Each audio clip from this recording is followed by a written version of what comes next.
बेटा आपको मेरी आवाज आ रही है? Yes ma'am. ठीक हो गया। अच्छा, कैसे हैं आप लोग और फर्स्ट लेक्चर कैसा रहा आपका? मैम अल्लाह का शुक्र है ठीक है, और लेक्चर भी अल्हम्दुलिल्लाह सही रहा। गुड हो गया।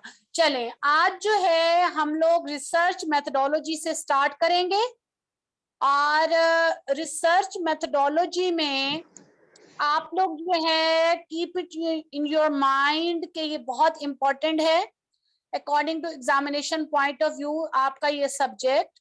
और इसमें आज जो है हम इसके जो बेसिक कॉन्सेप्ट्स हैं, बेसिक जो मेजर जो एरियाज हैं जिनके साथ हमने डील करना है, उन पे आज हम गपशप लगाएंगे। ठीक है? रिमेम्बर वन थिंग, जैसा कि मैंने जी मैम। ओरिएंटेशन में कहा था कि आप लोगों ने इस एग्जाम की तैयारी कॉन्सेप्ट क्लियरेंस के साथ करनी है। मतलब आपने इंशाल्लाह मैम। अपने कॉन्सेप्ट्स को क्लियर करना है, इसको रट्टा नहीं लगाना बल्कि चीजों को अंडरस्टैंड करना है। ओके? रट्टा यस जितना मैम। आपने लगाना था वो आप लगा के अपना एमएड और मास्टर्स कर आए हो या एमफिल भी कर आए हो, तो अभी आपने चीजों को कॉम्प्रिहेंड करना है, अंडरस्टैंड करना है। आई थिंक आज आपको ब्लूम टेक्सोनोमी पढ़ाई है मैम फरजाना ने, जी मैम। तो उसमें जो कॉग्निटिव डोमेन का अंडरस्टैंडिंग और एप्लीकेशन वाला लेवल है, आपने उस लेवल पे आके चीजों को अंडरस्टैंड करना है। ठीक है? सिंथेसाइज करना सीखना है, चीजों को एनालाइज करना सीखना है। अगर आपकी अंडरस्टैंडिंग अच्छी हो जाएगी तो आप इस एग्जाम को इजीली क्वालिफाई कर सकते हो। मैं इसमें जब अभी आज आपको इस सब्जेक्ट का इंट्रोडक्शन करवाऊंगी इसके बेसिक कॉन्सेप्ट्स के साथ, तो साथ साथ मैं आपको ये भी बताती चलूंगी कि ये चीजें आपके एग्जामिनेशन पॉइंट ऑफ व्यू से बहुत इंपॉर्टेंट हैं। जिन चीजों को मैं इंपॉर्टेंट कहूंगी आपने उनको स्टैरिक कर लेना है। ठीक है? उनके साथ स्टार लगा के इंपॉर्टेंट लिख लेना है कि एग्जामिनेशन पॉइंट ऑफ व्यू से अहम है। जब आप ऑब्जेक्टिव्स को हल करना शुरू करोगे और बाद में अपने एग्जाम की फाइनल तैयारी करोगे तो उन चीजों को आप बतौर खास देखोगे। ठीक हो गया? जी मैम। अच्छा, अभी मैं ये चाहती हूँ कि आप लोगों का मैं इंट्रोडक्शन लूं by name and bye education. लेकिन अभी चूंकि हमारा नेट सही चल रहा है तो कोशिश करते हैं पहले मैं आपको थोड़ा सा पढ़ा दूं, फिर आप लोगों का इंट्रोडक्शन मैं लूंगी। ठीक हो गया? जी मैम। ओके। अच्छा, फर्स्ट ऑफ ऑल आप लोगों ने सबने बीएड एमएड मास्टर्स कर रखा है और उसमें आपने रिसर्च का सब्जेक्ट भी पढ़ा होगा। What do you mean by the very word research? Research से आप क्या मुराद लेते हैं?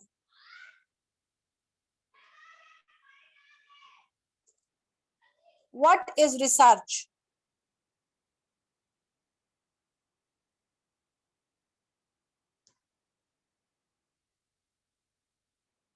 Anybody of you, do you know what is research?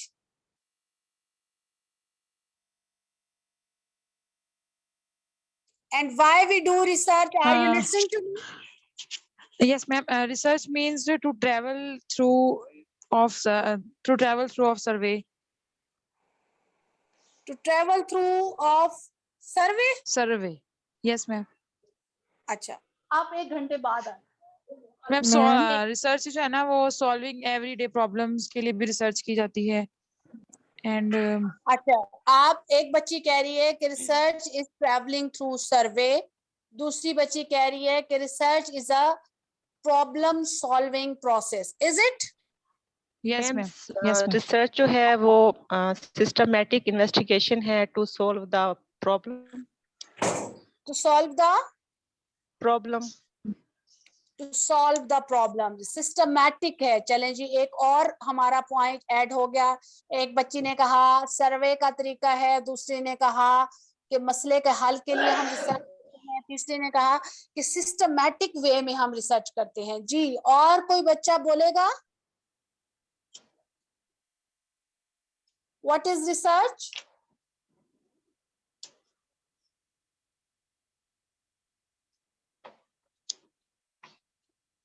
LR-GAY की डेफिनेशन अभी एक बच्ची ने पढ़ी थी कि research is a systematic way of finding a solution of the problem.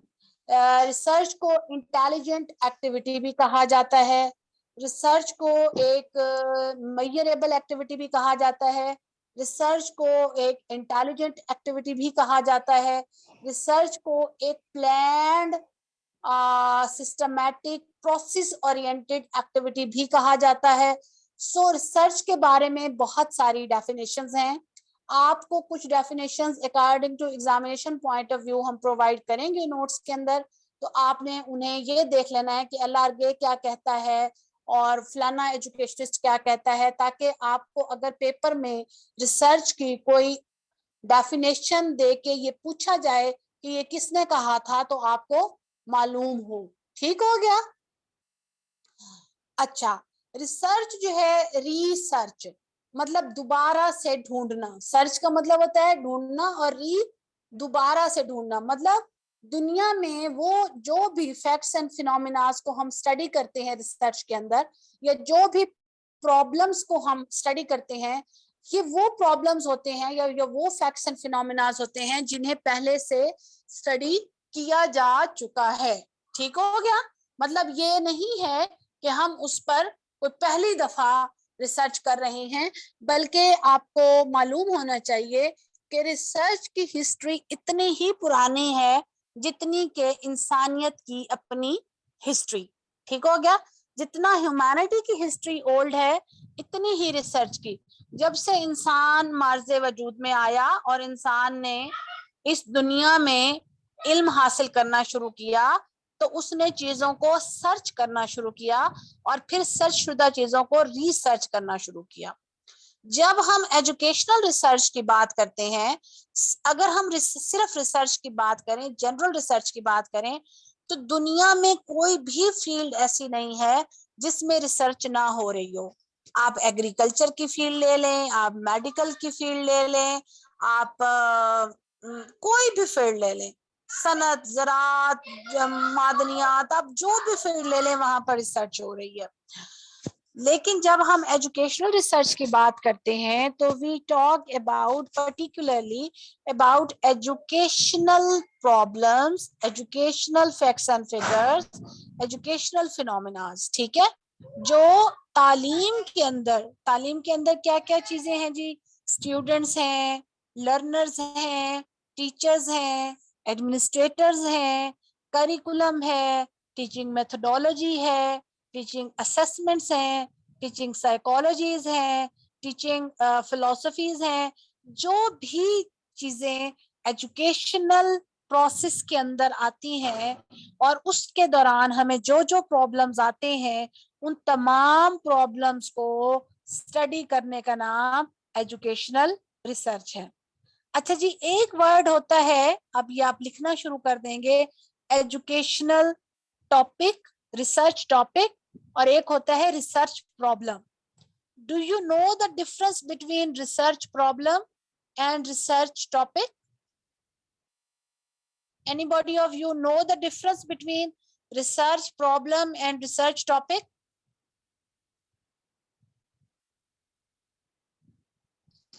Ma'am topic जो है वो हम खुद सिलेक्ट करते हैं। एमएड या एमफिल में रिसर्च की हुई है किसी बच्चे ने? नो मैम, अभी रिसर्च की नहीं है, रिसर्च अभी स्टार्ट होनी है। मैम एजुकेशन जो प्रॉब्लम है वो जो है ना, वो पहले से जो मौजूद हमारे पास कोई भी इशू है उसके लिए जो है ना हम रिसर्च करते हैं। जैसे कोई टॉपिक क्या होता है? टॉपिक हम खुद से सिलेक्ट करते हैं कि हमने किस चीज पे रिसर्च करनी है।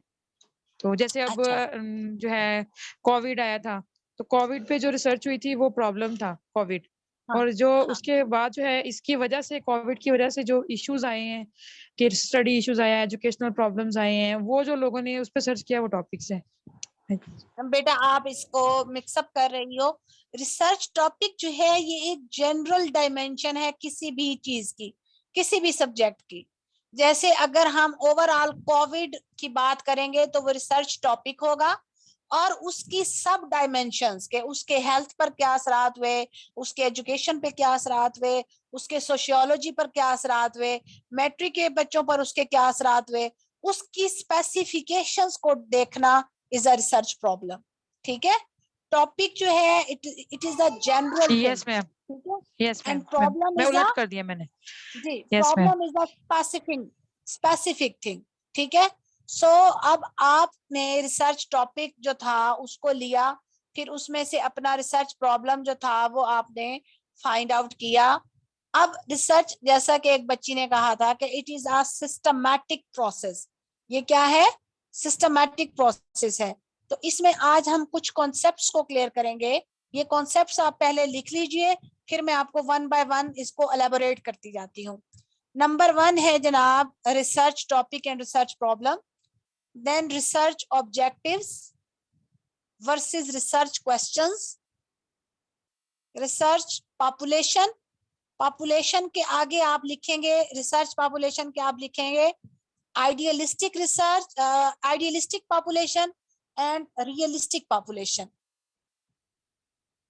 Idealistic population and realistic population. Population के बाद आप लिखेंगे रिसर्च सैंपल, सैंपल के बाद आप लिखेंगे सैंपलिंग प्रोसेस, सैंपलिंग के आगे आप ऑब्लिक करके लिखेंगे probability sampling and non probability sampling, या जिसे आप कहते हो random sampling and non random sampling. ठीक है, देन आप लिखेंगे वेरिएबल्स, और वेरिएबल के आगे आप लिखेंगे independent variable and dependent variable. ठीक हो गया। देन नेक्स्ट है आपका वेरिएबल के बाद आप लिखेंगे research proposal and research synopsis, research proposal and research synopsis. Then आप लिखेंगे रिसर्च टूल, रिसर्च टूल के बाद आप लिखेंगे डाटा कलेक्शन, डाटा कलेक्शन के बाद आप लिखेंगे डाटा एनालिसिस, डाटा एनालिसिस के बाद आप लिखेंगे डाटा इंटरप्रिटेशन, देन आप लिखेंगे findings, recommendations and suggestions, then आप लिखेंगे report writing, literature review,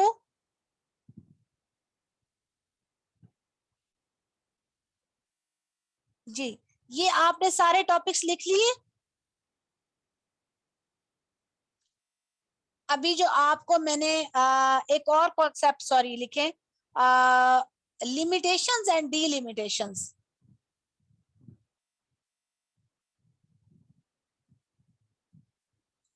limitations and डीलिमिटेशंस लिख लिया बच्चे?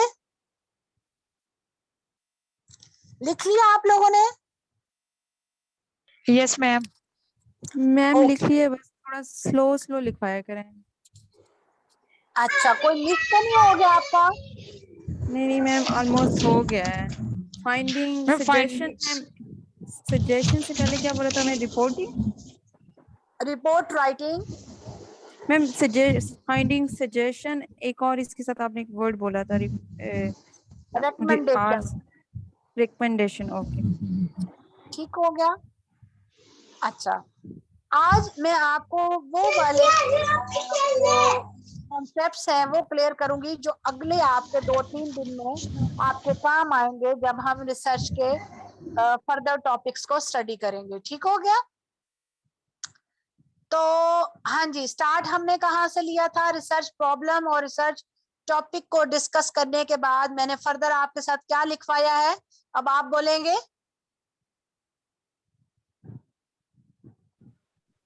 research object, research objectives, objective, research objectives.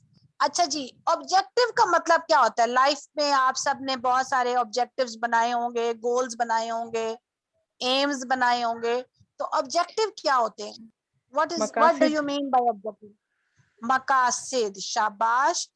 तो हम जिंदगी में जब भी कोई काम करते हैं, फॉर एग्जाम्पल हम खाना पकाते हैं तो हमारा मकसद क्या होता है? भूख को खत्म करना। हम घर बनाते हैं तो हमारा मकसद क्या होता है? सर्दी और गर्मी से बचना। हम अच्छे कपड़े पहनते हैं तो हमारा मकसद क्या होता है? अच्छे कपड़े बनाने का मकसद होता है खूबसूरत लगना और खुद को मौसम की सख्तियों से बचाना। सो जिंदगी में हम जब भी कोई काम करते हैं तो उसका कोई ना कोई मकसद होता है। क्या होता है? मकसद होता है। इसी तरह से जब हम रिसर्च कोई प्रॉब्लम सेलेक्ट करते हैं और अपने लिए कोई टॉपिक सेलेक्ट करते हैं, तो उसका भी तो कोई ना कोई मकसद होता होगा ना, कि हम किसी भी प्रॉब्लम के ऊपर रिसर्च क्यों करना चाहते हैं, हम किन किन मसाइल का हल ढूंढना चाहते हैं, हम किन किन फैक्टर्स को स्टडी करना चाहते हैं, हम किन किन फैक्टर्स के आपस में रिलेशन को स्टडी करना चाहते हैं। फॉर एग्जाम्पल मेरी जो रिसर्च थी एमफिल की, वो थी comparative study of public and private schools about English learning, कि प्राइवेट स्कूल्स के बच्चे अच्छी इंग्लिश बोलते हैं और गवर्नमेंट स्कूल के बच्चे अच्छी इंग्लिश नहीं बोलते हैं, उसकी क्या कॉजेज हैं। ठीक है, इसी तरह से जो मेरी पीएचडी की रिसर्च है, उसके जो ऑब्जेक्टिव्स हैं, ये टॉपिक पहले आपको मैं बता देती हूँ। जो मेरा टॉपिक है वो है to study the impacts of teachers training on their professional development. तो अब मेरे ऑब्जेक्टिव्स क्या होंगे कि जो हमारी टीचर्स ट्रेनिंग हम करवा रहे हैं इदारों के अंदर, उनके ऑब्जेक्टिव क्या हैं। फिर जो हमारे स्टूडेंट टीचर ट्रेन हो के आते हैं, क्या वो स्टूडेंट्स को वो ऑब्जेक्टिव पूरे ट्रांसफर करते हैं, और क्या जो हमारे ऑब्जेक्टिव पहले से करिकुलम में बनाए गए थे, क्या हम उन ऑब्जेक्टिव्स को पूरा कर रहे हैं। असल में इस पूरी जो मैं पीएचडी की रिसर्च करूंगी, उसका मकसद उस ट्रेनिंग की अफादियत को जानना है कि जो ट्रेनिंग हम करोड़ों रुपया लगा के टीचर्स को करवा रहे हैं, क्या उससे हमें कोई स्कूलों में फायदा पहुंच रहा है। तो ये है मेरी रिसर्च का मकसद। इसी तरह से आप सब जिस भी लेवल पे रिसर्च करोगे, तो उस रिसर्च को करने का कोई ना कोई मकसद होता है। ठीक है, आपका जो 5th चैप्टर होता है, जो कि रिसर्च फाइंडिंग्स या रिसर्च रिकमेंडेशन या रिसर्च सजेशन से रेलेवेंट होता है, उसमें जो आपकी रिसर्च फाइंडिंग्स होती हैं, वो आपके 3रे चैप्टर में दिए गए ऑब्जेक्टिव्स को डिफाइन करती हैं कि क्या आपने जो ऑब्जेक्टिव इस रिसर्च के बनाए थे, क्या आपके वो ऑब्जेक्टिव पूरे हुए हैं या नहीं हुए हैं। ठीक हो गया। सो रिसर्च ऑब्जेक्टिव जो है वो आपके वो मकासिद होते हैं जिन मकासिद की खातिर आप रिसर्च करते हो। Got it clear? Is it clear to you? Yes ma'am. और आमतौर पर Yes, ma'am. 3 से 4 होते हैं। ये रिसर्च के जो मकासिद होते हैं, ये 3 से 4 होते हैं। कुछ लोग 5-6 भी रख लेते हैं, और कुछ लोग जो हैं उस टॉपिक से रिलेटेड 3 से 4 मकासिद रखते हैं अपनी रिसर्च के, और फिर वो at the end of the lesson, at the end of the report writing ये बताते हैं कि आपने जो ऑब्जेक्टिव रखे थे, जब आपका वाइवा होता है, जब आप इंटरव्यू देने जाते हो, वाइवा देने जाते हो, जिसको हम दूसरी जबान में रिसर्च डिफेंस भी कहते हैं, कि आपने जो रिसर्च की है आप उसे जस्टिफाई करते हो, तो उस वाइवा में जो पहला सवाल वो आपसे पूछता है, पहला सवाल वो आपसे रैशनैले ऑफ योर टॉपिक पूछता है, कि आपने जो टॉपिक सिलेक्ट किया था उसका रैशनैले बयान करें। रैशनैले क्या होता है? उसकी जस्टिफिकेशन दें कि आपने ये टॉपिक क्यों सिलेक्ट किया था।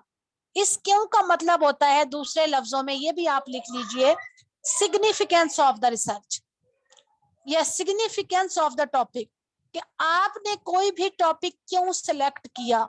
ठीक है, उसका रैशनैले देना, उसकी जस्टिफिकेशन देना, वो कहलाता है रैशनैले ऑफ रिसर्च टॉपिक। ये हो गया। अच्छा, अब जब आप रैशनैले ऑफ रिसर्च आपसे वाइवा का एक्सपर्ट एक्सटर्नल पूछता है, तो आप उसमें फिर दूसरा सवाल वो आपसे ये पूछता है कि आपके रिसर्च के ऑब्जेक्टिव्स क्या थे।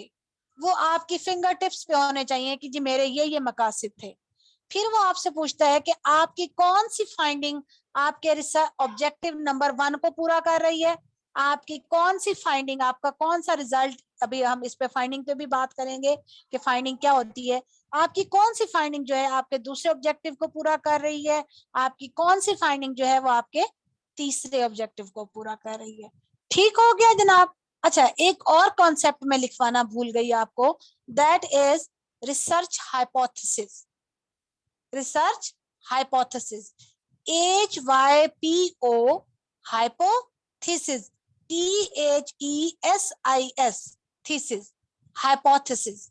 इसको हम हाइपोथेसिस बोलते हैं और लिखते क्या है, हाइपोथेसिस। लिख लिया?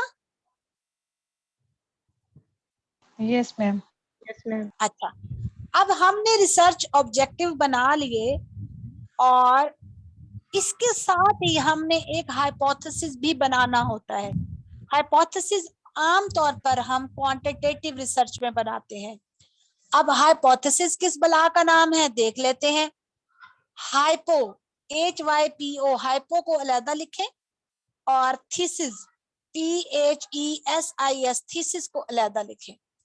हाइपो का मतलब होता है बच्चे लेस देन, और हाइपर का मतलब होता है मोर देन।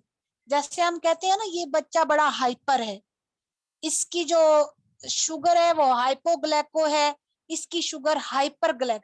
हाइपर का मतलब होता है जरूरत से ज्यादा और हाइपो का मतलब होता है जरूरत से कम। तो हाइपो का मतलब अब आपको समझ आ गया कि हाइपो का मतलब है लेस देन, और थीसिस का मतलब होता है ओपिनियन। थीसिस का मतलब क्या होता है, बोले? थीसिस का मतलब क्या होता है? ओपिनियन। ओपिनियन। सो इस अगर हाइपोथेसिस का हम मीनिंग निकालें, लफ्जी अंग्रेजी निकालें, तो इसका मतलब बनता है less than opinion, THAN, than, less than opinion. कोई भी ऐसी चीज जो कि ओपिनियन से कम है लेकिन ओपिनियन बन सकती है। कैसे ओपिनियन बन सकती है? आपने एक हाइपोथेसिस दिया कि वो बच्चे जो देहात से बिलोंग करते हैं वो लर्निंग में स्लो होते हैं उन बच्चों की निस्बत जो कि शहर में पढ़ते हैं। अब आपने ये एक राय दे दी है। अब ये राय जो है ये कोई पूरी राय नहीं है, ये एक कच्ची पक्की राय है, ये लेस देन ओपिनियन है। ये पूरी राय यानी कि थीसिस कब बनेगा, जब ये पूरे प्रोसेस में से गुजरेगा। आप ऑब्जेक्टिव बनाओगे, आप सवालात बनाओगे, आप टूल बनाओगे डाटा कलेक्शन का, आप डाटा कलेक्शन करोगे, डाटा एनालिसिस करोगे, डाटा इंटरप्रिटेशन करोगे, एंड में आप रिपोर्ट राइटिंग करोगे, और उस रिपोर्ट राइटिंग का नाम, उस पूरी बुक का नाम होगा थीसिस। और उस थीसिस में असल में आप ये साबित करोगे कि जो बच्चे देहात में रहते हैं वो शहरी बच्चों की निस्बत उनकी लर्निंग कम होती है। अब आपकी राय को एक स्टेप लग जाएगी। आपकी राय जो है वो जो लेस देन ओपिनियन थी, हाइपोथेसिस थी, अब वो पूरी थीसिस बन जाएगी। थीसिस का मतलब होता है अंग्रेजी में ओपिनियन। वो एक ओपिनियन बन जाएगी कि आपने जो एक लेस देन ओपिनियन बात की थी अब वो ओपिनियन बन गई है, क्योंकि आपने फैक्ट्स एंड फिगर से इस बात को साबित कर दिया है, प्रूव कर दिया है। क्लियर हो गया? हाइपोथेसिस एंड थीसिस आपको क्लियर हो गया बच्चे? Yes ma'am. भूलेगा तो नहीं? अच्छा, अब आपने अपनी लेस देन ओपिनियन को पूरे प्रोसेस, अब वो प्रोसेस क्या है इसको हम देख लेते हैं। सबसे पहले आपने रिसर्च प्रॉब्लम देखा, फिर आपने हाइपोथेसिस बनाया, फिर आपने जनाब रिसर्च ऑब्जेक्टिव्स बनाए। उसके बाद रिसर्चर क्वेश्चन करता है। क्या करता है? क्वेश्चन करता है खुद से कि क्या देहात में रहने वाले बच्चे ऐसे हैं, तेज होते हैं, क्या शहर में रहने वाले बच्चे फास्ट लर्नर होते हैं, क्या शहर में रहने वाले बच्चे ज्यादा जल्दी रिस्पॉन्स करते हैं, क्या देहात में, मतलब क्या लगा के ना इज़ेमार लगा के रिसर्चर खुद 4-5 सवालात करता है, और ये 4-5 सवालात जो हैं ये उसके ऑब्जेक्टिव से रिलेटेड होते हैं जो उसने रिसर्च के मकासद बनाए होते हैं। अच्छा, बहुत से बच्चे जो हैं पीएचडी लेवल पर जाकर रिसर्च क्वेश्चंस को रिसर्च टूल के साथ मिक्सअप करते हैं। जैसा कि मैंने आपको ओरिएंटेशन क्लास में कहा था कि रिसर्च क्वेश्चन और हमने चीजों को कॉन्सेप्ट के तौर पे स्टडी करना है और चीजों को कंपैरिजन में स्टडी करना है। कैसे स्टडी करना है? उनका कंपैरिजन करके। तो रिसर्च क्वेश्चन और रिसर्च टूल में बच्चे फर्क होता है। कैसे फर्क होता है? रिसर्च टूल जो है वो जरिया है, टूल मीन कोई भी औजार जिसके जरिए से हम कोई काम करते हैं। सो रिसर्च टूल वो जरिया है जिसके जरिए से हम डेटा कलेक्ट करते हैं। क्या करते हैं? डेटा कलेक्ट करते हैं। डेटा कलेक्ट करते हैं। जबकि जो रिसर्च क्वेश्चन है, रिसर्च क्वेश्चन वो सवालात हैं जो रिसर्चर खुद से अपने आप से करता है, और रिसर्च टूल वो सवालात है, रिसर्च टूल में वो सवालात है जो रिसर्चर अपने पॉपुलेशन से करता है, अपने सैंपल से करता है। जिन लोगों पर वो रिसर्च कर रहा है उन लोगों से वो जो सवालात करता है वो रिसर्च टूल के अंदर आते हैं। उसमें सर्वे टेक्निक भी आ जाती है, उसमें एक्सपेरिमेंटल टेक्निक भी आ जाती है, उसमें कॉजल कंपैरेटिव टेक्निक भी आ जाती है, उसमें कोरिलेशनल टेक्निक भी आ जाती है, उसमें एथनोग्राफिक रिसर्च भी आ जाती है, उसमें हिस्टोरिकल रिसर्च भी आ जाती है, उसमें क्वालिटेटिव भी आ जाती है, उसमें क्वांटिटेटिव भी आ जाती है, उसमें डिस्क्रिप्टिव भी आ जाती है, उसमें नैरेटिव भी आ जाती है। सो डाटा कलेक्ट करने के बहुत सारे आगे तरीके हैं, ठीक है। लेकिन जो टूल वो अपनाता है वो टूल वो उन पॉपुलेशन और सैंपल के लिए चूज करता है जिससे उसने डाटा कलेक्ट करना है। अब वो डाटा सवालात के जरिए कलेक्ट करे, वो इंटरव्यू के जरिए कलेक्ट करे, वो फैक्ट्स एंड फिगर को स्टडी करके करे, वो तस्वीर को इकट्ठा करके करे, वो बोर्ड के मैट्रिक के रिजल्ट को इकट्ठा करके करे, वो डाटा उसने टूल के जरिए से कलेक्ट करना है, रिसर्च टूल के जरिए से।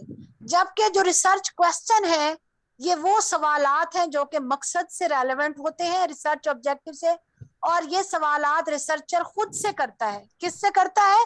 अपने आप से करता है कि क्या ये ऐसा होता है, क्या ये वैसा होता है, मतलब उसके टॉपिक से रेलेवेंट ये सवालात होते हैं, रिसर्च प्रॉब्लम से रेलेवेंट होते हैं, और रिसर्च ऑब्जेक्टिव से, जो कि आमतौर पर 3 से 4 होते हैं, और ये रिसर्च प्रपोजल में ही शुरू में आ जाते हैं। रिसर्च ऑब्जेक्टिव से पहले या रिसर्च ऑब्जेक्टिव के बाद ये रिसर्च क्वेश्चन दिए जाते हैं, ठीक है। अलबत्ता जब मैम ये अपनी फाइंडिंग्स होती हैं, ये अपनी खुद की फाइंडिंग्स होती हैं। फाइंडिंग नहीं होती, ये सवालात होते हैं, क्वेश्चंस होते हैं जो रिसर्चर करता है। मैं आज आपको किसी सिनॉप्सिस के क्वेश्चंस भेजूंगी, ये रिसर्चर खुद से ये सवालात करता है कि भाई फॉर एग्जांपल अब मेरा टॉपिक है कि to find the impacts of teachers training on their professional development. तो अब मैं क्या सवालात करूंगी कि is teachers training material is adequate for the teachers? जो टीचर को हम ट्रेनिंग दौरान मटेरियल देते हैं क्या वो भरपूर होता है? जो ट्रेनर्स टीचर्स को पढ़ाते हैं क्या वो ट्रेंड होते हैं? जो टीचर्स आगे जाके बच्चों को पढ़ाते हैं क्या वो अपनी असेसमेंट पीछे प्री और पोस्ट टेस्ट में अच्छी दे के आते हैं? जो टीचर्स बच्चों को ट्रेंड होने के बाद पढ़ाते हैं क्या वो फुली इक्विप्ड होते हैं उन तमाम एविएट्स के साथ? मतलब अब जो उसने रिसर्च करनी है उससे मुतल्लिक वो खुद से सवालात करता है। इन सवालात का मकसद क्या होता है? To narrow down his objectives and to narrow down his, जो उसने रिसर्च करनी है उसको वो छोटे छोटे टुकड़ों में खुद ही काट लेता है, छांट लेता है। समझ आ रही है? पहले उसने एक बड़ा टॉपिक ढूंढा, बड़े टॉपिक के उसने सब टॉपिक्स बनाए छोटे छोटे, उसको छोटे छोटे क्वेश्चंस में। असल में जो रिसर्च टॉपिक या रिसर्च प्रॉब्लम होता है वो भी तो एक सवाल ही होता है ना, उस सवाल के जवाब के लिए रिसर्च करता है। बात समझ आ रही है? अब उस बड़े सवाल को आगे वो छोटे छोटे सवालात में तकसीम करता है, और वो सवालात वो पहले खुद से पूछता है। किससे पूछता है?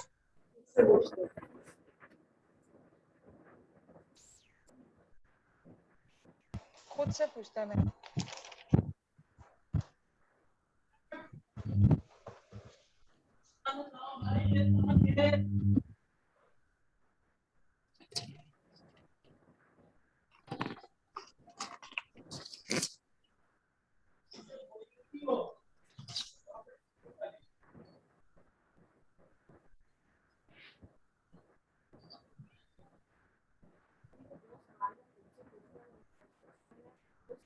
निशान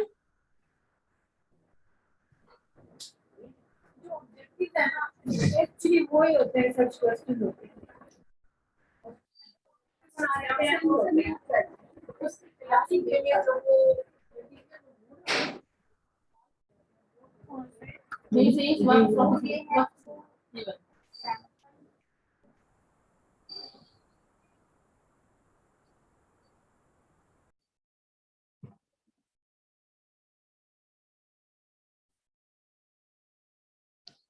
निशान इधर आ।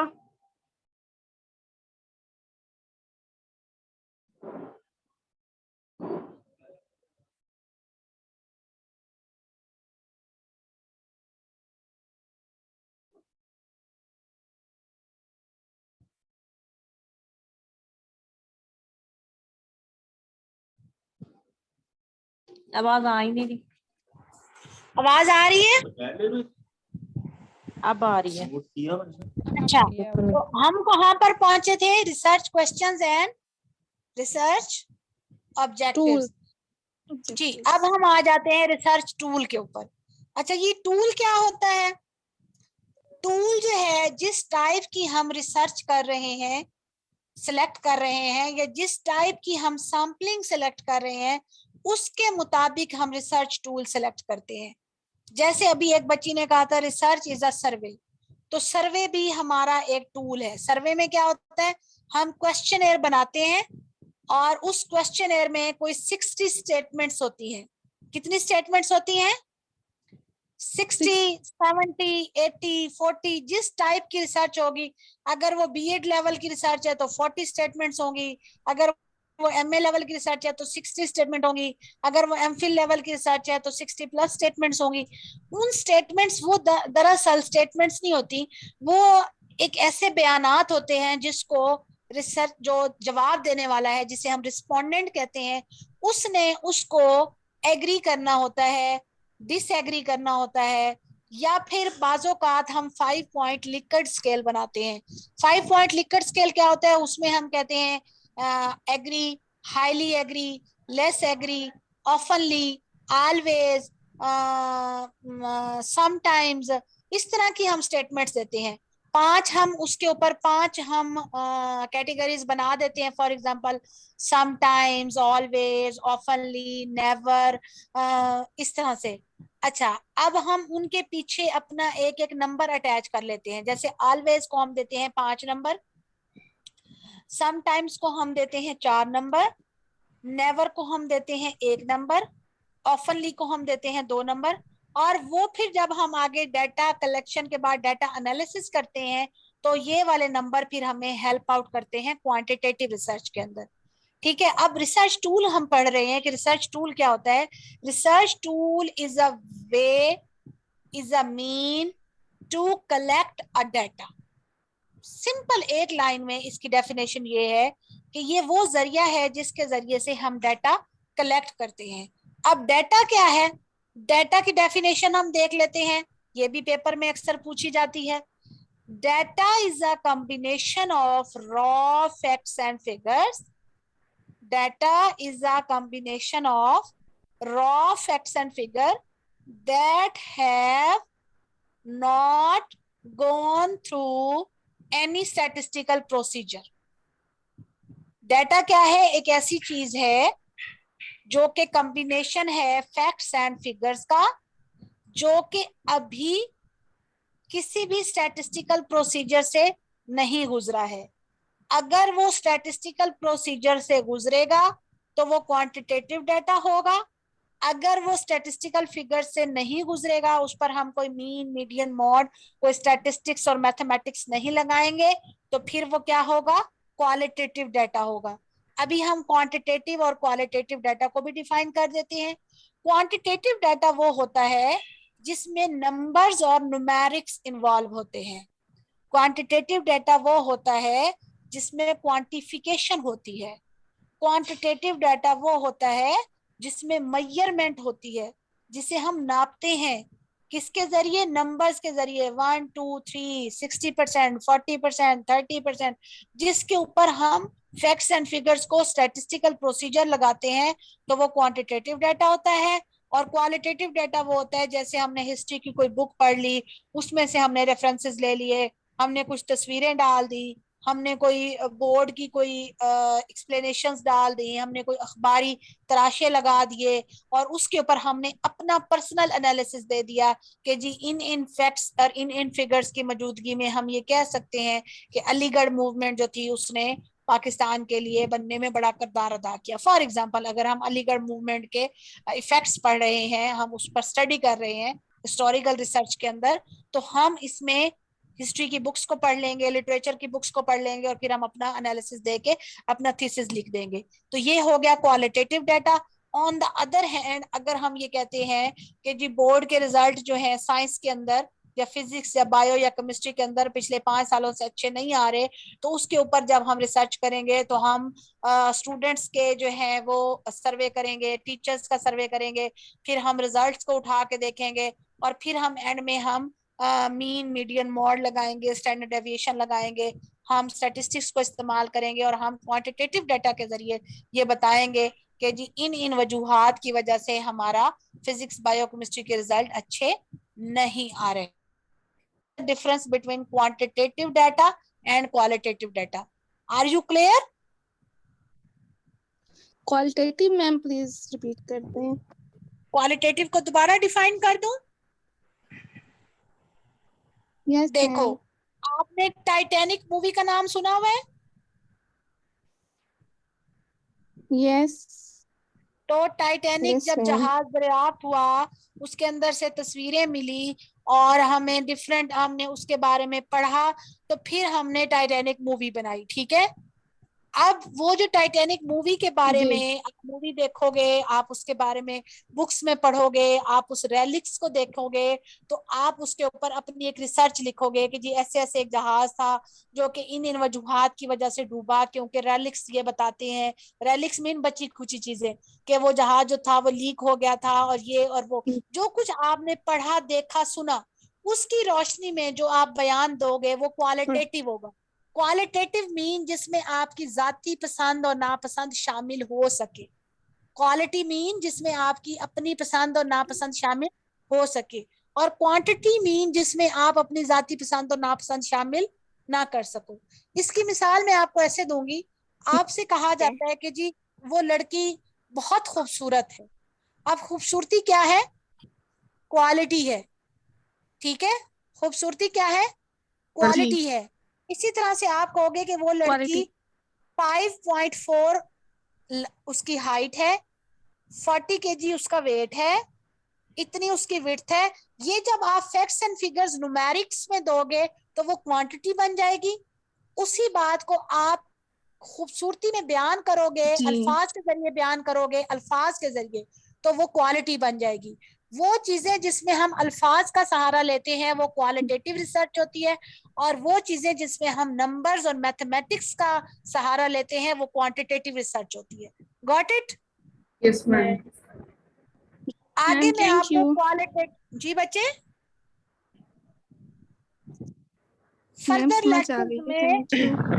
लेक्चर्स में मैं आपको क्वालिटेटिव और क्वांटिटेटिव का बहुत गहरा जो है 10-15 सब हेडिंग्स और 10-15 पॉइंट्स के थ्रू इनका डिटेल्ड फर्क भी पढ़ाऊंगी, ठीक है।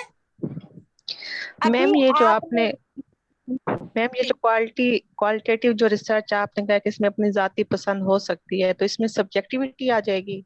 जी, इसमें सब्जेक्टिविटी आ जाएगी और क्वांटिटेटिव रिसर्च में ऑब्जेक्टिविटी आ जाएगी। ऑब्जेक्टिविटी का मतलब होता है जिसमें रिसर्चर की पसंद और नापसंद शामिल ना हो। ऑब्जेक्टिविटी क्या होती है? जिसमें रिसर्चर की पसंद शामिल ना हो, और सब्जेक्टिविटी में रिसर्चर की पसंद और नापसंद शामिल होती है, ठीक है। आगे मैं इसका आपको 10-15 पॉइंट हैं, उनके थ्रू आपको क्वालिटेटिव और क्वांटिटेटिव का फर्क पढ़ाऊंगी, ठीक है। आगे चले। Okay ma'am. Yes ma'am. अच्छा, अगला क्या पॉइंट था? रिसर्च टूल के बाद मैम पॉपुलेशन। अच्छा, पॉपुलेशन। अच्छा, अब आपने प्यारे बच्चों ये ज़हन में रखना है कि रिसर्च टूल और रिसर्च क्वेश्चन को आपस में मिक्सअप नहीं करना। रिसर्च क्वेश्चन वो होते हैं जो रिसर्चर खुद करता है, और रिसर्च टूल में सवालात भी हो सकते हैं, और कोई टेस्ट भी हो सकता है, इसमें कोई इंटरव्यू भी हो सकता है, इसमें कोई ग्रुप डिस्कशन भी हो सकती है। टूल में हजारों तरीके हैं डाटा कलेक्ट करने के, ठीक है। तो आप उसमें से एक तरीका रिसर्च सर्वे भी है जिसमें हम सवालात के जरिए से डाटा कलेक्ट करते हैं। सो अक्सर बच्चे इसको मिक्सअप कर देते हैं रिसर्च क्वेश्चन के साथ, ठीक है। अब ये क्लियर हो गया इसका कंपैरिजन? Yes ma'am. अच्छा, आगे चलते हैं। अगला आपने कहा पॉपुलेशन। पॉपुलेशन जो है, देखो अब पूरी दुनिया में कितनी पॉपुलेशन है, जनरल नॉलेज का सवाल पूछती हूँ आपसे। डू यू नो कि इस वक्त दुनिया में कितनी पॉपुलेशन है? 7.5 बिलियन। जी, आपने जनरल नॉलेज के सवालात भी डेली बेसिस पर कम से कम 100 से 200 करने हैं, ओके। आप मैडम से बुक लिखवा लीजिए, मैडम फौजिया से, और आपका 20% पेपर जो है वो ऑब्जेक्टिव जनरल नॉलेज में से आएंगे, उनको भी आपने डेली बेसिस पर तैयार करना है। अच्छा, पॉपुलेशन तो कहते हैं जनरल आबादी को। अब रिसर्च में पॉपुलेशन से क्या मुराद है? रिसर्च में पॉपुलेशन जी लोग होते हैं जहाँ हमें रिसर्च करनी होती है अपनी, हाँ जी, जहाँ हम अपनी रिसर्च कंडक्ट कर रहे होते हैं, जो ओवरऑल लोग जहाँ रहते हैं, जहाँ हम अपनी रिसर्च कंडक्ट करने के लिए जाते हैं, वो पॉपुलेशन होती है। उसमें से हम सैंपल लेते हैं ma'am. Ma'am people of interest, जो एरिया ऑफ कंसर्न आपका, जो रिसर्चर का एरिया ऑफ कंसर्न है, जो रिसर्चर का एरिया ऑफ कंसर्न है, उसको पॉपुलेशन कहते हैं। यानी कि वो अफराद जिन पर रिसर्चर रिसर्च करना चाहता है। अब एजुकेशन के तमाम अफराद उसकी पॉपुलेशन नहीं होंगे। फॉर एग्जाम्पल, मैं टीचर्स के ऊपर रिसर्च करना चाहती हूँ, तो टीचर्स मेरी पॉपुलेशन होंगे। अब कौन से टीचर? मैट्रिक वाले टीचर, सेकेंडरी स्कूल के, मिडिल वाले एलिमेंट्री के या प्राइमरी के, गवर्नमेंट स्कूलों के या प्राइवेट स्कूलों के। इस तरह से अगर मैं स्टूडेंट्स के ऊपर रिसर्च करना चाहती हूँ, तो क्या मैट्रिक के स्टूडेंट मेरी पॉपुलेशन होंगे या पूरे स्कूल के स्टूडेंट मेरी पॉपुलेशन होंगे? क्या पूरे पंजाब के स्टूडेंट मेरी पॉपुलेशन होंगे या सिर्फ साउथ पंजाब के स्टूडेंट मेरी पॉपुलेशन होंगे? ठीक है। सो population is a area of concern for a researcher, जो रिसर्च का एरिया ऑफ इंटरेस्ट होता है, जहां से उसने डाटा कलेक्ट करना होता है, उसे हम पॉपुलेशन कहते हैं। पॉपुलेशन जो है बच्चे, ये दो किस्म की होती है। एक आइडियलिस्टिक पॉपुलेशन होती है और एक रियलिस्टिक पॉपुलेशन होती है। आइडियल से आप क्या मुराद लेते हो? लड़कियों के अक्सर आइडियल होते हैं। आइडियल कौन होते हैं, बताएं ना जरा। हाँ जी, जो चीज फेवरेट होती है उसी को आइडियल कहते हैं। जो रिक्वायरमेंट इंटरेस्ट होता है। हाँ जी, आइडियल वो होता है जो कभी मिल नहीं सकता। जो मिल जाता है वो आइडियल नहीं होता। आपको पता है, आपको अपने आइडियल 3 बंदे से शादी कर लो, बाद में कहोगे ओहो मैंने तो ये समझ के किया था, ये तो लविंग भी नहीं है, केयरिंग भी नहीं है, वो भी नहीं है, ये भी नहीं है। ऐसा ही है ना? सो आइडियल से आपको ध्यान में रखना है। जो मैम आइडियल इजीली पॉपुलेशन जी मैम जो इजीली जी बेटा। अचीवेबल हो वो नहीं जो आपको भी मिले ना जिंदगी में, वो आइडियल होता है। यस जो मिल जाता है, जो मिल जाता है वो रियलिटी होता है। Yes ma'am yes ma'am. अच्छा, आइडियल पॉपुलेशन वो पॉपुलेशन होती है जिसे आप हासिल नहीं कर पाते हो। आइडियल पॉपुलेशन वो पॉपुलेशन होती है जो ख्यालाती होती है, जिसे रिसर्चर सोचता है कि मैं उस तक पहुंच जाऊंगा लेकिन वो नहीं पहुंच पाता। और रियलिस्टिक पॉपुलेशन वो होती है जो कि अचीवेबल होती है, जो कि एक्सेसिबल होती है, जिसको रिसर्चर एक्सेस, जिस तक रिसर्चर एक्सेस हासिल कर लेता है। क्या कर लेता है? एक्सेस हासिल कर लेता है। जो अचीवेबल होती है और एक्सेसिबल होती है वो रियलिस्टिक होती है। फॉर एग्जाम्पल, मैंने कहा कि मैं जनूबी पंजाब के तलबा और तालिबात पर रिसर्च करना चाहती हूँ। अब जनूबी पंजाब के रुझान और वो जो आगे डेरा गाजी खान से आगे के इलाके हैं जहां पर ऊंट पर बैठ के जाया जाता है, जहां पर गाड़ी भी नहीं जाती है, या मरी के पहाड़ों में जो नीचे बहुत ही ऊपर या बहुत नीचे जो दूर दूर स्कूल हैं, वहां तक रिसर्चर नहीं पहुंच सकता है। इसी तरह से सहरा और कोहिस्तानों में रिसर्चर नहीं पहुंच सकता है। लेकिन उसने आइडियलिस्टिकली ये सोचा था कि मैं वहां तक पहुंच जाऊंगा, लेकिन हालात और वाकयात और रियलिटी ने उसे बताया कि सॉरी, तुम्हारे पास वो कम्युनिकेशन और वो ट्रांसपोर्टेशन नहीं है कि तुम रुझान और डेरा गाजी खान के उन देहातों में पहुंच सको। तो फिर हम क्या करते हैं, जो आबादी हमारी एक्सेस में होती है, हमारी पहुंच में होती है, हम उसी से ही अपनी रिसर्च कंडक्ट कर लेते हैं। Got it? Yes ma'am. Idealistic population वो पॉपुलेशन है जहां तक हम नहीं पहुंच पाते, और रियलिस्टिक पॉपुलेशन वो पॉपुलेशन है जहां पर हम पहुंच जाते हैं। अच्छा, नेक्स्ट था जी सैंपल। सैंपल क्या है जी? Sample is a chosen quantity या chosen individual that represent the whole. ये कुछ सिलेक्टेड इंडिविजुअल्स होते हैं जो कि होल पॉपुलेशन को रिप्रेजेंट करते हैं। जैसे आप लोग पुलाव की देग बनाते हैं या पुलाव का पतीला पकाती हैं बच्चियां या जर्दा, तो आप चावल 1-2 निकाल के देखती हैं कि क्या ये गले हैं कि नहीं गले हैं। अगर वो गले में हो मैम 2 चावल, तो आप ये एज्यूम कर लेती हैं, एजम्पशन आपके अंदर आ जाती है कि जी तमाम चावल पके हुए होंगे। और अगर वो 2 चावल कच्चे हों तो आप एज्यूम करती हैं कि सारा पतीला कच्चा होगा। ठीक है? सो सैंपल जो है वो रिप्रेजेंट करता है पूरी आबादी को। सैंपल क्या करता है? पूरी आबादी पॉपुलेशन को रिप्रेजेंट करता है। Sample is a representative of whole population. अच्छा जी, अब सैंपल और सैंपलिंग में क्या प्रोसेस है, क्या डिफरेंस है? What is the difference between sample and sampling? Samples are the chosen individual while sampling is the technique of process. Sampling जो है ये टेक्निक है। It is a process oriented technique. Sampling is a process oriented technique. ये जो sampling है इसके जरिए से हम सैंपल को सिलेक्ट करते हैं। क्वालिटेटिव सैंपल और होता है, क्वांटिटेटिव सैंपल और होता है। क्वालिटेटिव रिसर्च के लिए सैंपल हम नॉन प्रोबेबिलिटी के जरिए से सिलेक्ट करते हैं, और क्वांटिटेटिव रिसर्च के लिए हम सैंपल प्रोबेबिलिटी सैंपलिंग टेक्निक के जरिए से सिलेक्ट करते हैं।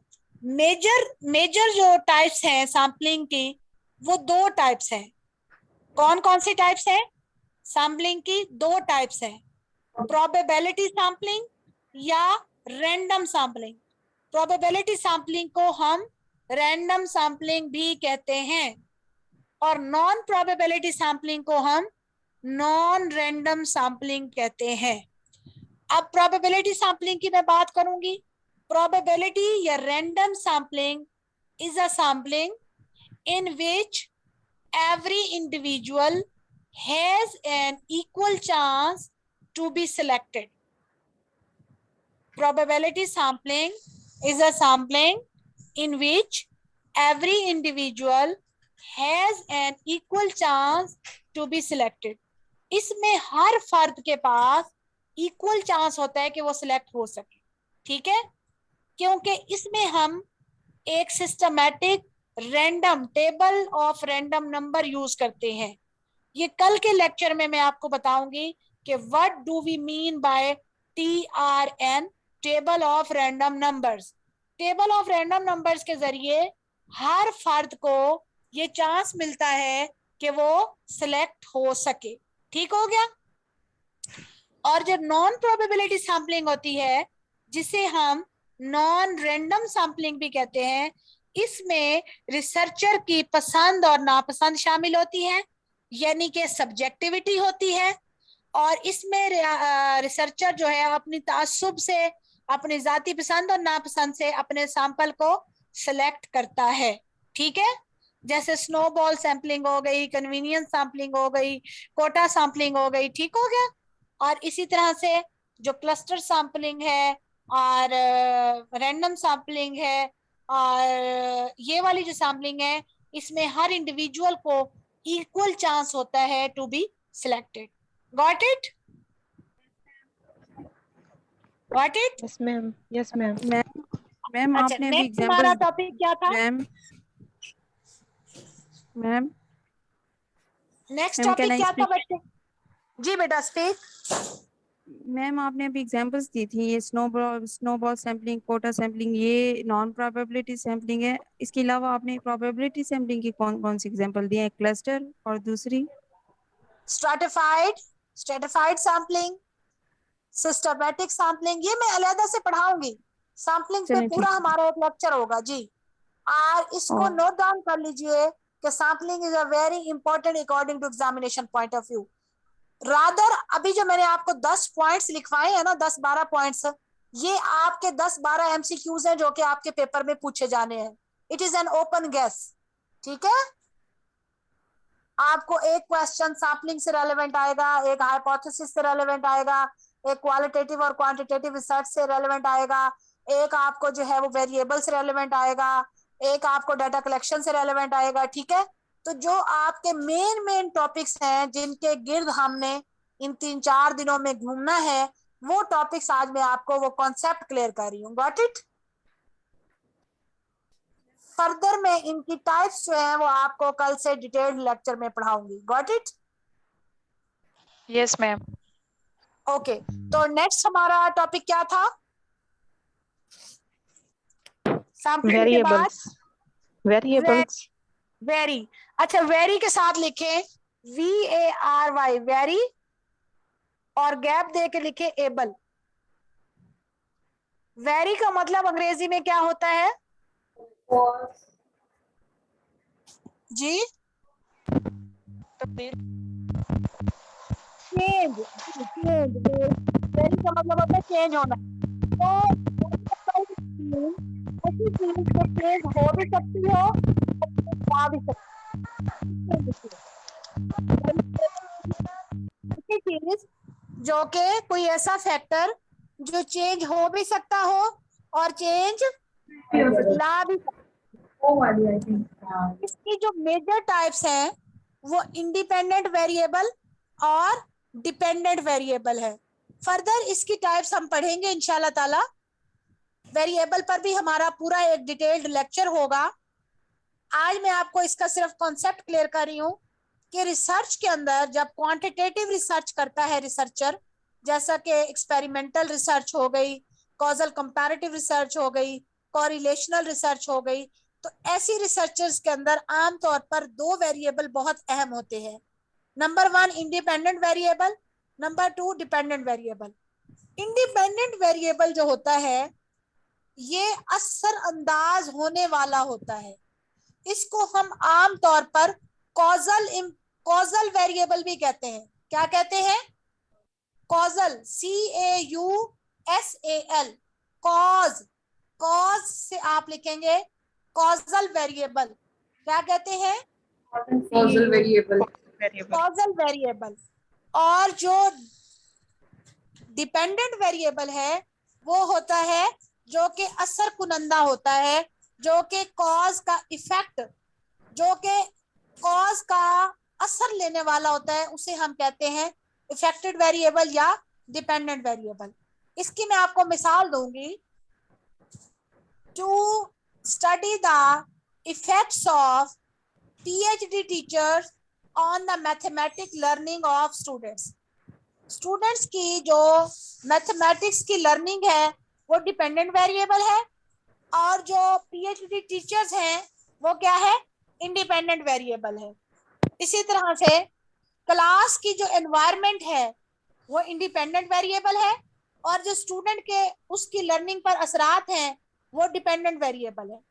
इसी तरह से स्कूल की जो मैनेजमेंट है वो इंडिपेंडेंट वेरिएबल है, और बच्चों की जो परफॉर्मेंस है, ये असातिज़ा की जो परफॉर्मेंस है वो डिपेंडेंट वेरिएबल है।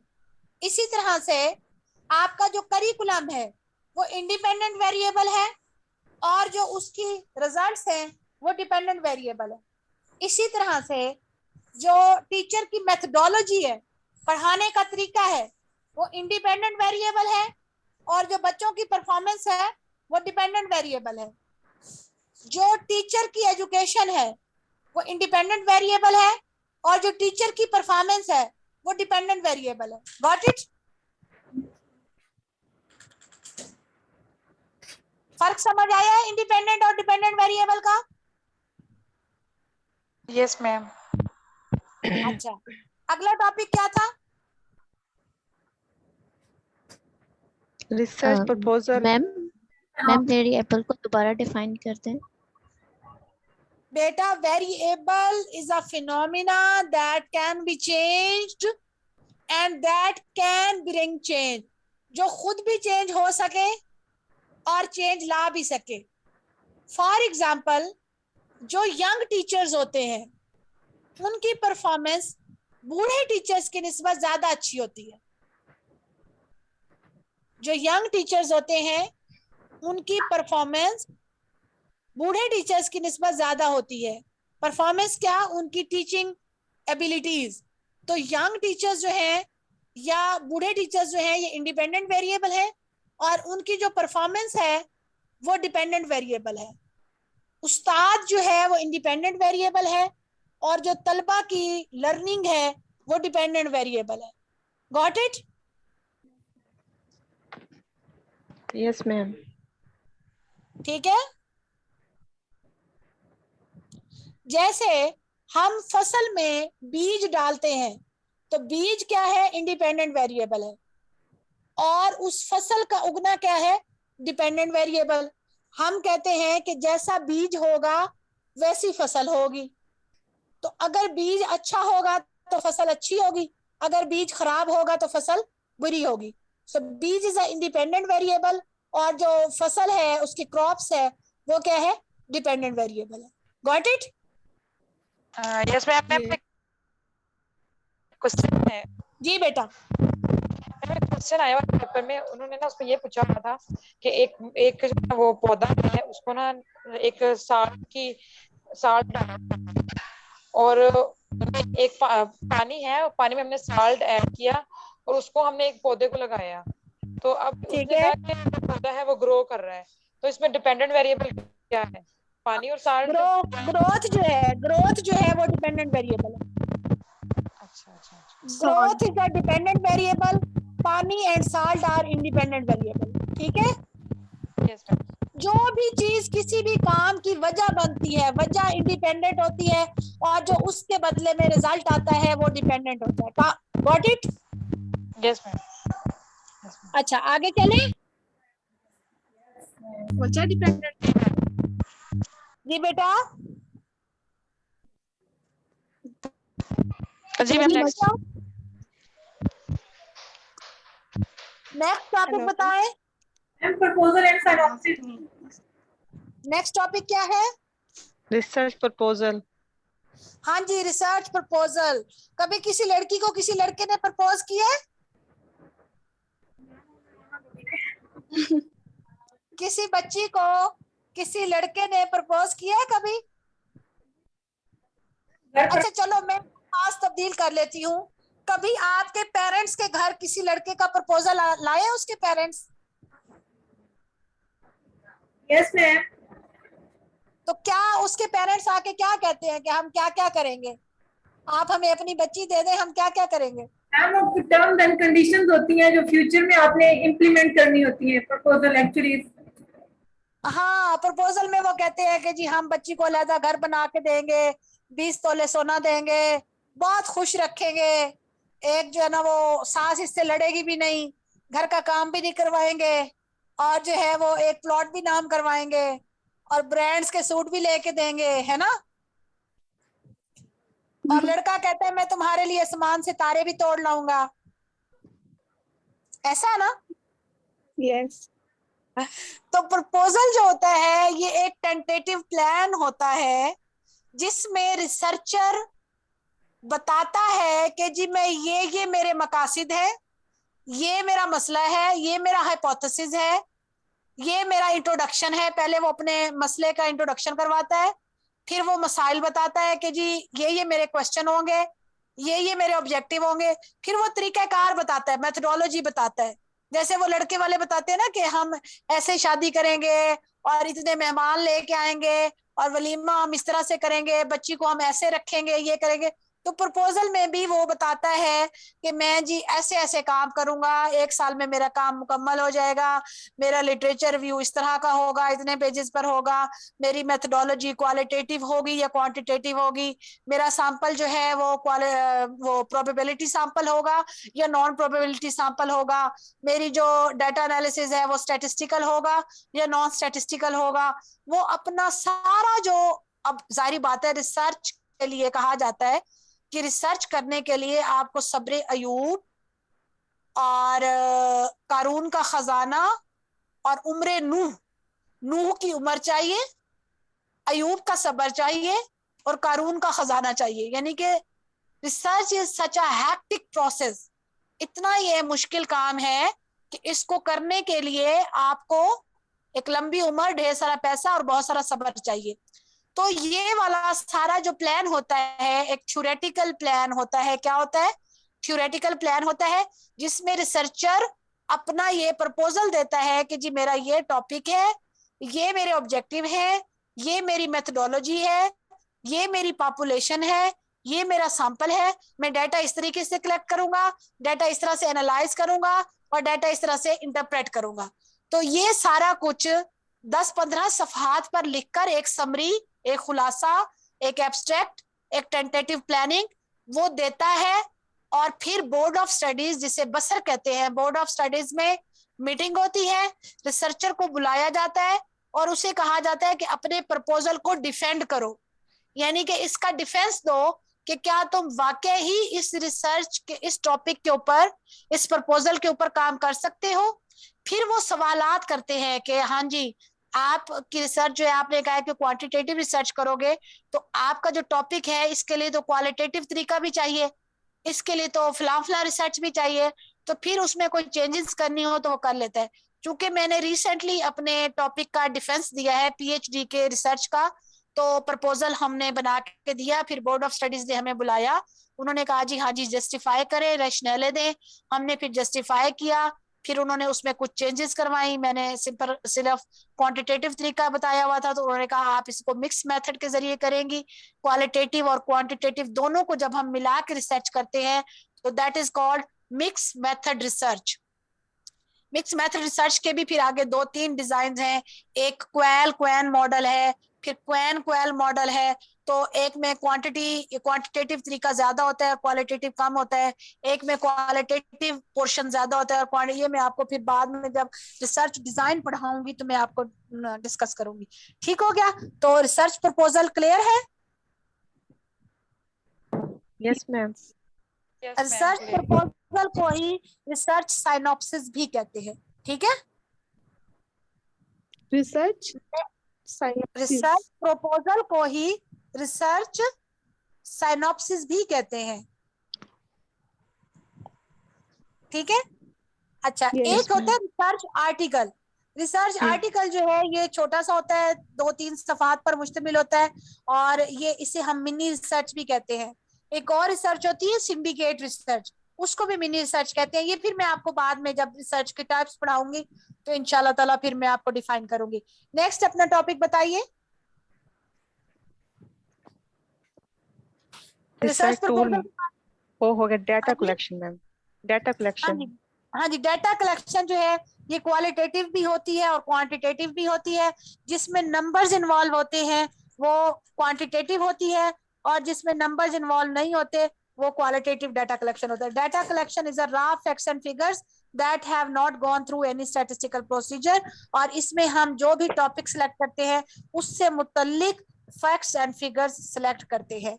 डाटा एनालिसिस में हम उन फैक्ट्स एंड फिगर्स को एनालाइज करते हैं। अगर वो क्वांटिटेटिव है तो हम उन पर mean, median, mode, ANOVA, MANOVA, standard deviation, ये एग्रेशन और ये वाले लगाते हैं, टूल लगाते हैं, स्टैटिस्टिकल टूल लगाते हैं। और अगर वो जो है क्वालिटेटिव है तो फिर हम उसको सिंथेसिस, एनालिसिस और एंटीथेसिस उसका करते हैं, और एंड में फिर वो हमारा थीसिस बन जाता है। और डाटा इंटरप्रिटेशन में हम उसको बयान करते हैं, फाइंडिंग्स देते हैं, सजेशंस देते हैं, रिकमेंडेशंस देते हैं, और हम बताते हैं कि जी किस किस तरह से हमने हमारा कौन सा टेबल जो है जाहिर कर रहा है कि हमारा जो फला ऑब्जेक्टिव था वो पूरा हुआ है या नहीं हुआ है। नेक्स्ट क्या है जी? मैम नेक्स्ट टॉपिक क्या है ma'am I have a question. Writing ma'am. जी? Ma'am recommendation, finding and suggestion में मेजर डिफरेंस क्या है? हाँ जी, रेकमेंडेशंस में हम रेकमेंड करते हैं कि जी फर्दर जो है ये काम होने चाहिए इस टॉपिक के ऊपर। सजेशन में हम ये सजेशंस देते हैं कि अगर ये वाली कॉज इस तरह से चेंज कर दी जाए तो हमारा ये वाला जो इफेक्ट है वो अच्छा आ सकता है। और फाइंडिंग में जो हमें रिसर्च से रिजल्ट मिलते हैं, पहले हम सबसे पहले फाइंडिंग देते हैं। जो हमें रिसर्च से रिजल्ट मिलते हैं उन रिजल्ट्स को फाइंडिंग कहते हैं। फाइंडिंग की बुनियाद पर हम सजेशन देते हैं कि अगर इफेक्ट कॉज नंबर 1 को ऐसे चेंज कर दिया जाए तो इफेक्ट नंबर 1 यूं चेंज हो सकता है। अगर सवाल नंबर 5 पे हम यूं तब्दीली ले आए तो इसका ये जो 5वें नंबर पर फाइंडिंग है वो ऐसे तब्दील हो सकती है। ये हम सजेशन देते हैं। और रेकमेंडेशन हम फर्दर जो रिसर्चर होते हैं उनको हम रेकमेंड करते हैं कि नेक्स्ट टाइम जो है आप इस टॉपिक पर रिसर्च करना, तो इन एरियाज को स्टडी करना, क्योंकि मैं इन एरियाज को स्टडी नहीं कर सका हूं। जैसे मैंने जब रिसर्च की थी एमफिल की, तो मैंने गवर्नमेंट और प्राइवेट जो टीचर्स हैं उनकी टीचिंग मेथडोलॉजीज के ऊपर रिसर्च की थी कि क्या वजह है कि प्राइवेट स्कूल के बच्चे अच्छी अंग्रेजी बोलते हैं और गवर्नमेंट स्कूल के बच्चे अच्छी अंग्रेजी नहीं बोलते हैं। लेकिन मेरे सामने कोई वाजिया फर्क नहीं आया था, तो फिर मैंने रेकमेंड किया था कि अगली दफा जो अगला रिसर्चर आएगा वो प्राइवेट और गवर्नमेंट स्कूल के करिकुलम को स्टडी करे और उनकी मैनेजमेंट को स्टडी करे, ताकि पता चल सके कि वो कौन से फैक्टर हैं जो कि इंग्लिश बोलने और लिखने में वजह बनते हैं। ठीक हो गया? फर्क समझ आ गया बेटा? Yes ma'am. Next question. Research writing. Research writing, report writing होगा। जी जी मैम, रिपोर्ट राइटिंग। सॉरी। अब हमने टॉपिक सिलेक्ट किया, टॉपिक से हमने क्वेश्चन बनाए, क्वेश्चन से हमने ऑब्जेक्टिव बनाए, ऑब्जेक्टिव से हमने हाइपोथेसिस बनाया, हाइपोथेसिस से हमने फिर आगे जो है रिसर्च टूल बनाया, टूल के बाद हमने डाटा कलेक्ट किया, डाटा कलेक्ट करके हमने डाटा एनालिसिस किया, डाटा एनालिसिस करके हमने उसकी डेटा इंटरप्रिटेशन दी। तो इस सारे प्रोसेस के लिखने के बाद जो एक किताब हमारी पास आती है उस किताब को कहते हैं रिपोर्ट राइटिंग या थीसिस। रिपोर्ट राइटिंग को ही थीसिस कहते हैं। ठीक है, गॉट इट? मैम यहाँ पे जो रिसर्च प्रपोजल है और जो रिपोर्ट राइटिंग है, इसमें रिसर्च प्रपोजल में जो हम टेंस यूज करेंगे वो हम फ्यूचर यूज करेंगे, और प्रपोजल में राइटिंग में पास्ट। हाँ जी, रिपोर्ट राइटिंग में पास्ट टेंस होता है और उसमें विल शैल का इस्तेमाल करते हैं। ये भी अक्सर पेपर में पूछा जाता है। Good question. ये किसने किया है? मैम मैंने आबदा सादिक। अच्छा, आबदा सादिक, गुड क्वेश्चन। अच्छा, अब बच्चे आप लोगों ने ये जो आज मैंने आपको छोटे छोटे कॉन्सेप्ट क्लियर करवाए हैं, आपने इन कॉन्सेप्ट्स को आज आप मेरे साथ प्रॉमिस करेंगे कि रात को आप नेट पे बैठकर इनके कंपैरिजंस देखोगे। क्या करोगे? मैम क्या देखते हैं? एक एक उसको आप YouTube चैनल पे जाओगे और एक एक चीज का नाम लिख के उनकी डेफिनेशंस, ये जो 10-12 मैंने आपको कॉन्सेप्ट क्लियर किए हैं, कल आप सबके पास इनकी डेफिनेशंस लिखी हुई हो और आपने मुझे मेरे पर्सनल व्हाट्सएप पे वो व्हाट्सएप करनी है with your name. Got it? Yes. हाँ जी, इसकी डेफिनेशन विद नेम कि किस बंदे ने इसकी कौन सी डेफिनेशन दी है, और इस पे आपको 5-5 मिनट के ट्यूटोरियल्स जो हैं वो YouTube पे मिलेंगे, वो आपने एक दफा पढ़ लेने हैं। जो मैंने आज आपको लेक्चर दिया है उसको आपने रिव्यू करना है बाद में आधा घंटा बैठकर, और इंशाल्लाह ताला इसके बाद हम 3-4 दिन में अपना रिसर्च का जो काम है वो मुकम्मल कर लेंगे। असल काम यही था जो आज हमने कर लिया है, आपको एक इंट्रोडक्शन देना था कि हमने फर्दर क्या स्टडी करना है। ओके जी मैम। Any question? आपने कही है जी बेटा। मैम, आपने किसके बारे में कहा था कि यूट्यूब पे ट्यूटोरियल है, वो मुझे इन सब ये जो आज मैंने आपको कॉन्सेप्ट पढ़ाए हैं ना, यस मैम। इन सब के ऊपर, इन सब 10-12 टॉपिक के ऊपर, ठीक है? जी मैम, ठीक है मैम। ठीक हो गया?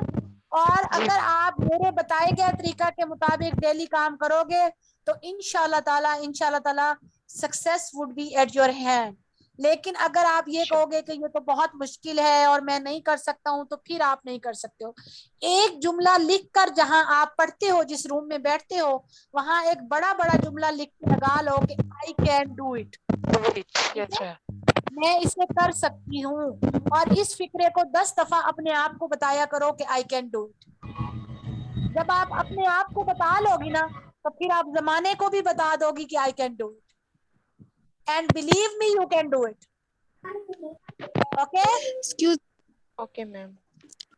बेटा। मैम। जी बेटा। मैम मैंने ना आपका स्टार्ट से लेक्चर नहीं सुना बिल्कुल। बेटा मैम मैडम मैंने ने बिल्कुल रिकॉर्डिंग की स्टार्ट वाला होगी, लेक्चर नहीं सुना। बेटा आपने रिकॉर्डिंग की होगी, मैडम से रिकॉर्डिंग ले जी लीजिएगा। मैडम ने रिकॉर्डिंग की होगी, मैडम से रिकॉर्डिंग ले लीजिएगा। Thank you ma'am. Okay okay बेटा, wish you all the best of luck. अल्लाह हाफिज। अल्लाह हाफिज़। Okay ma'am.